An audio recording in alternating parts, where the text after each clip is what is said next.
ప్రజాస్వామ్య స్ఫూర్తిని విశ్వవ్యాప్తం చేసిన మహనీయుడు డాక్టర్ బాబాసాహెబ్ అంబేద్కర్ జయంతి సందర్భంగా ఆయన విగ్రహానికి వివిధ రాజకీయ పార్టీ నాయకులు, అధికారులు పుష్పాంజలి ఘటించి నివాళి అర్పించారు. తిరుపతి మండలంలో వివిధ రాజకీయ పార్టీల నాయకులు, అధికారులు బాబాసాహెబ్ అంబేద్కర్ కి ఘనంగా నివాళులు అర్పించారు.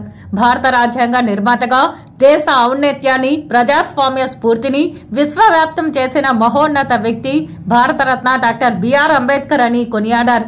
ఈ సందర్భంగా వారు మాట్లాడుతూ రాజకీయవేత్తగా, సామాజిక సంఘ సంస్కర్తగా, రాజ్యాంగ నిర్మాతగా భారతీయుల గుండెల్లో ఎప్పటికీ నిలిచిపోయే మహనీయుడు అంబేద్కర్ అని, మహిళల, కార్మికుల హక్కుల కోసం అలుపెరగని పోరాటం చేసిన యోధుడు అంబేద్కర్ అని అన్నారు. అంబేద్కర్ కి నిజమైన నివాళి ఆయన ఆలోచనలను ఆచరించడమేనని అన్నారు. కులం, మతం, ప్రాంతం, భాషతో సంబంధం లేకుండా ప్రతి ఒక్కరికి రాజ్యాంగ ఫలాలు అందుతున్నాయి అంటే అది ఆయన చలవేనని అన్నారు.